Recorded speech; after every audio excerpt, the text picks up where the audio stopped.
Welcome to my channel Supriya হামলি kitchen. আজ আমি আপনাদের কাছে নিয়ে এসেছি বেগুন দিয়ে ইলিশ মাছের ঝোল।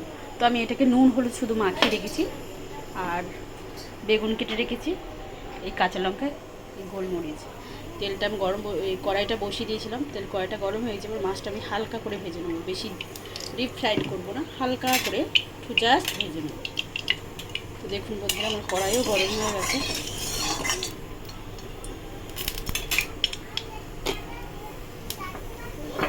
তো আমি এক এক করে মাছগুলো হালকা করে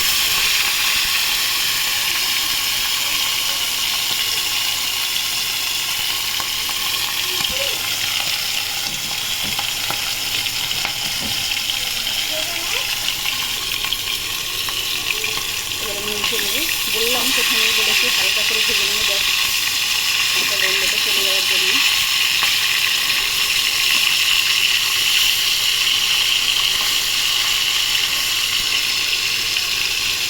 এইভাবে ভেজে নিচ্ছি মাছগুলো। তো দেখুন বন্ধুরা, আমার হয়ে গেছে মাছ।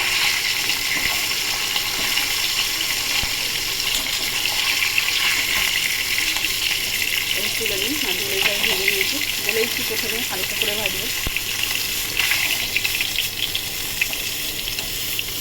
মাছটা হয়ে গেছে, কালো জিরে ফোড়ন দিয়ে দিলাম।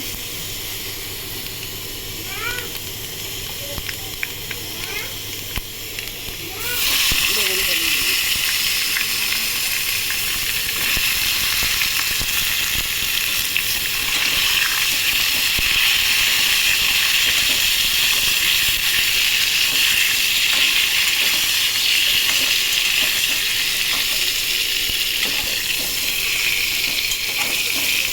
বেগুনটা ভাজা ভাজা করে ফিরছি বন্ধুরা। এবার বেগুনটা একটু নুন দিয়ে দিই, হ্যাঁ নুন দিয়ে দিলাম। নুন দিয়ে একটু নাড়াচাড়া করে নিই, একটু নুন দিয়ে নাড়াচাড়া করে নিই। এবার সামান্য একটু হলুদ দিয়ে দেবো।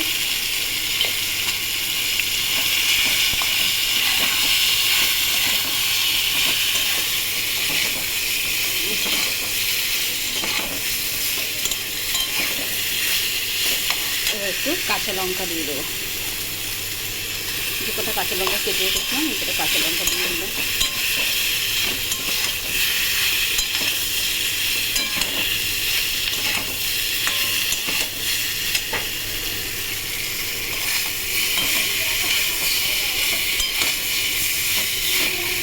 এবার আমি জল দিয়ে দেবো।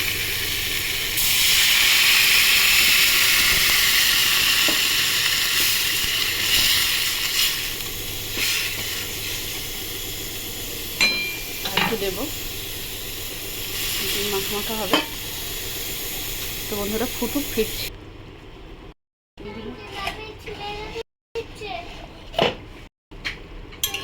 তোমার বেগুনটা সিদ্ধ হয়ে গেছে, এবার আমি ইলিশ মাছটা দিয়ে দেবো। এটা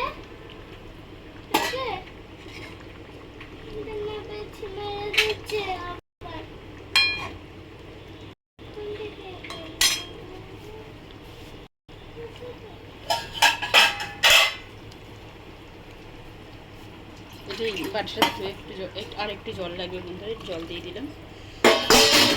গ্যাসটা জ্বলে দিয়ে দিলাম, একটা ফুটলে দিয়েই নামিয়ে নেবো। ঢাকা দিয়ে দিলাম। তো বন্ধুরা দেখুন, এবার আমি ঢাকনাটা খুললাম, খুলে ধনে পাতা দিয়ে দিলাম, আর একটা কাঁচা লঙ্কা দিয়ে দিলাম। তো বন্ধুরা দেখুন, আমার রেডি জিরা আর বেগুন দিয়ে ইলিশ মাছ। তো আপনারা ট্রাই করবেন, ট্রাই করে কমেন্ট সেকশনে কমেন্ট করে আমাকে জানাবেন আমার রান্নাটা কেমন হয়েছে, আর আমার চ্যানেলটা লাইক অ্যান্ড সাবস্ক্রাইব করে দেবেন। Thank you for watching. গ্যাসটা অফ করে দিই।